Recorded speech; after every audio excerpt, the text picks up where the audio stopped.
ये तो कागज पर पेंसिल से बनाना भी कठिन है, तो सोचिए इसे पत्थर पर कैसे उकेरा गया होगा। क्या आपको इस मंदिर के आर्किटेक्चर को देखकर आश्चर्य नहीं हुआ? हमारे प्राचीन पूर्वज जो धोती कुर्ता पहने वाले इंजीनियर थे, वह इतने विकसित थे, तो हमें यह क्यों बताया गया कि अंग्रेज भारत आए तब हम विकसित हुए? इसे देखने के बाद भी अगर आप वामपंथी इतिहासकारों के डॉक्टर षड्यंत्रों का अंदाजा नहीं लगा पाए, तो आपका स्वाभिमान अंदर ही अंदर मृत हो रहा है। यह प्रतिमा प्राचीन मंदिर के एक स्तंभ पर निर्मित है। 0.5 मिमी व्यास से कम पतली छड़ी को इस प्रतिमा के एक कान में प्रवेश कराने पर 6 डी का दूसरा सिरा दूसरे कान से होकर बाहर निकल जाता है। क्या आप बता सकते धोती कुर्ता पहनने वाले प्राचीन इंजीनियरों ने यहाँ किस तरह की टेक्नोलॉजी का इस्तेमाल किया होगा? भारतवर्ष के हिंदू मंदिर की भव्यता देखिए। इस मंदिर की मूर्तियों और छत के अंदर जो पत्थर उपयोग किया गया है वह है बेसाल्ट, जो कि पृथ्वी पर सबसे मुश्किल पत्थरों में से एक है। इसे आज की आधुनिक डायमंड इलेक्ट्रॉन मशीन ही काट सकती है, वह भी केवल 1 इंच प्रति घंटे की दर से। अब आप सोचिए कैसे इन्होंने 900 साल पहले इस पत्थर पर इतनी बारीक कारीगरी की है। यहाँ पर एक नृत्यांगना की मूर्ति भी है जिसने हाई हील पहनी हुई है। सबसे ज्यादा अगर कुछ आश्चर्यजनक है वह है इस मंदिर की छत। यहाँ पर इतनी बारीक कारीगरी की गई है जिसकी सुंदरता देखते ही बनती है। मंदिर की बाहर की तरफ जो पिलर लगे हुए हैं उन पर कारीगरी देखिए। दूसरा, उनकी चमक और लेवल में कटाई। मंदिर के प्रांगण में एक नंदी भी है जो भी इसी पत्थर से बना हुआ है, और उस पर जो कारीगरी की हुई है वह भी बहुत अद्भुत है।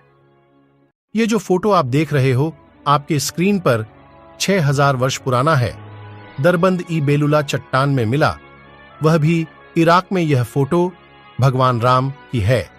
इस चित्र में एक राजा को दिखाया गया है जिसके हाथ में धनुष और तीर है। चित्र को गौर से देखिए नीचे की तरफ, जिसमें हनुमान जी की छवि दिखाई दे रही है। इतिहास में कुछ तो है जो हमसे दूर है। चेन्न केशवा मंदिर कर्नाटक प्रतिमा के हाथ और कंगन को देखिए।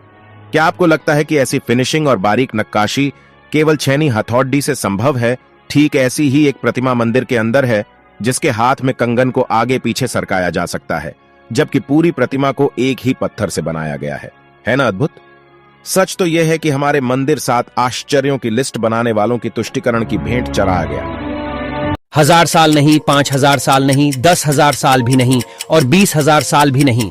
बात करते हैं करीब 28,500 साल की, जब इस धरती लोक में कोई अब्राहमिक रिलीजन जैसे कि क्रिश्चियनिटी और इस्लाम एग्जिस्ट ही नहीं करते थे।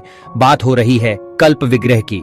साल 1859 में नेपाल में शिव जी की एक ऐसी सॉलिड ब्रोंज से बनी मूर्ति मिलती है जिसे जब यूनिवर्सिटी ऑफ कैलिफोर्निया में रेडियो कार्बन डेटिंग की जाती है तो यह पता चलता है कि यह मूर्ति करीब 26,000 साल से 28,000 साल पुरानी हो सकती है, जो पूरे हिंदू इतिहास में धरती पर मिला सबसे पुराना लॉर्ड शिवा का आइडल था।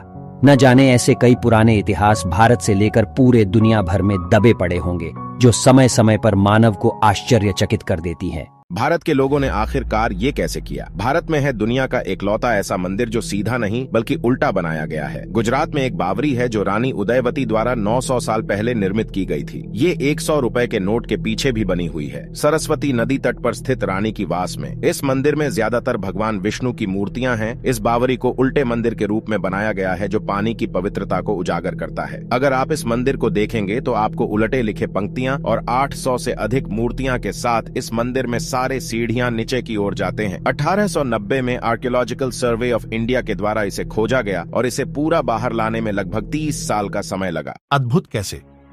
इतना घर्षण रहित तो बेयरिंग लगाने पर भी न चल सकेगा। भारत के मंदिरों की अद्भुत अविश्वनीय कुशल शिल्पकारी एक ही पत्थर को काटकर नक्काशी तक तो ठीक थी, पर पत्थर के अंदर इतनी घर्षण कैसे? मेरे पास शब्द नहीं है, आप ही कुछ बताइए कमेंट्स पर। बस हम और आप कल्पना कर सकते हैं, आधुनिक मशीन भी नहीं कर पाएगी।